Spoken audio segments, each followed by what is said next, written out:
Hello, everybody, and welcome back to IntyCenter 1957, where we will do another whip around Fadus.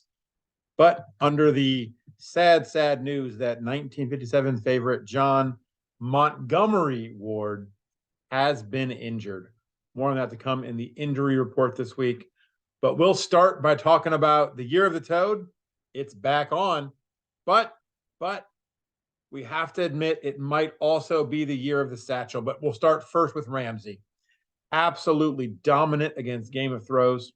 He tosses a 3-hit complete game shutout, and he qualifies for the Maddox with just 99 pitches thrown. He struck out 6, and he never allowed Game of Throws to have a runner in scoring position all game. Lou Gehrig, Mickey Mantle, and A-Rod all homered. The Bandwagoners win this one pretty easily, 7-0. As for Satchel Paige, well, he tosses 140 pitches as he gets the complete game 5-hit shutout. He lowers his ERA on the season to 1.06. I'm pretty sure some of you watching this have a BAL higher than that. I know sometimes when I record it, my BAL is higher than that. Johnny Wright takes a hard luck loss as a first inning solo homer from Cleveland's own and a third inning single from former Cleveland legend Al Rosen were the only runs in a 2-0 D-Bags win. And it looked like Jacob deGrom and Pete Alexander were going to give us a classic duel. Heading into the bottom of the 7th, Sithy led that one 1-0 on a second inning Roy Campanella sac fly. In the bottom of the 7th, Nap LaJoie scores an unearned run on a Roberto Clemente single, and we'd be at 2-0. But the Enhancers get to Alexander in the top of the 8th with a pair of 2-run homers off the bats of Todd Helton and Chuck Klein. They take a 4-2 lead. But Chipper Jones answers a 3-run homer off deGrom in the bottom of the inning. Sithy hang on for that 5-4 win. Game 2 of A Shack of Their Own and Stone Temple Seattle Pilots featured a dandy of a game from both Dazzy Vance and Charlie Bender. A Shack of Their Own got a run in the first on an RBI single from shoeless Joe Jackson, and another in the third on an RBI single from the shirtless and shoeless one. That's all they would get off Bender, who allowed just 4 hits in the game. The Pilots get a run back in the 6th when a Bill Lang leadoff triple was followed by a sac fly from Roy Parnell.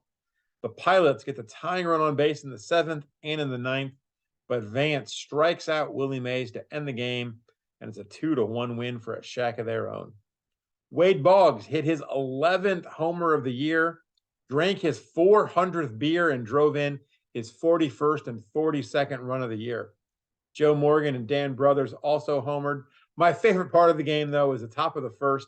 Ty Cobb leads it off with a single.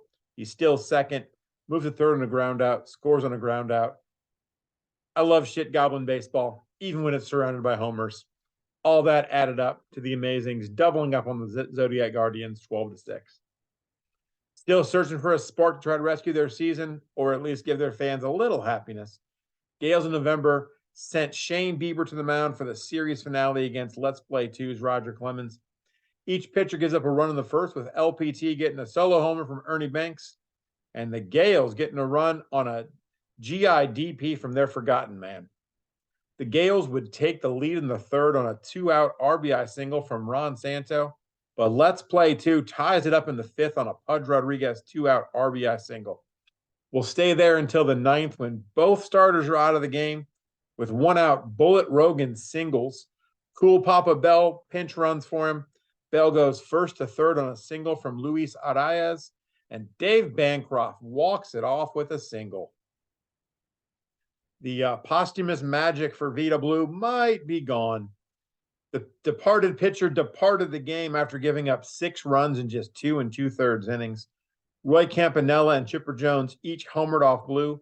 Vern Stevens added a homer off of Ron Guidry, and Sithy beat the Enhancers 8-5. The Bandwagoners hosted A Shack of Their Own on fire, but Addie Joss was a fire hose.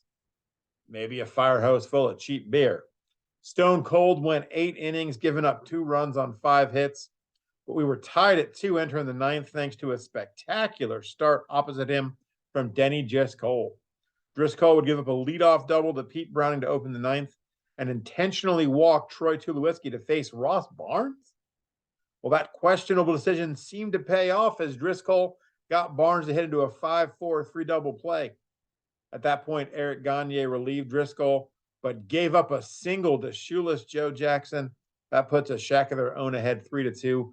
Howie Paulette would relieve, work around a 1-out pinch hit single from Miggy, and get the save. Sandy Koufax and Hal Newhouser, they decided to give us a gem of a duel on May 30th. Newhouser went the distance, giving up 2 runs on 7 hits, striking out 9. Koufax was a little better. He gave up 1 run on 4 hits and struck out 6. Jeff Bagwell tripled in a run and then scored on a double from Willie Wells. Smokey Joe Wood and Pedro Martinez didn't disappoint on their showdown on that same day. Wood held a 2-1 lead in the bottom of the 9th until a Roy Parnell single brought home Edgar Martinez with 2 outs. That sends us to extra innings. Martinez and Wood both pitched the 10th and give way to the bullpen in the 11th. Noah Syndergaard for the Pilots gets a 1-2-3 top of the inning. But after retiring Edgar Martinez and Willie Mays to open the bottom of the 11th, Juan Marichal serves up the walk-off homer to George Wright. Dramatic win to the Pilots in 11. They may have won the game of the week, but in their final game of the week, Let's Play 2 got DeGrominated. Jacob deGrom with a complete game, 4 hit shutouts with 7 strikeouts and 0 walks. The enhancers didn't get much off of Orville overall, just a 2-run homer by Yaz, but that was enough for a 2-0 win. Yaz, the hell am I saying? Yaz.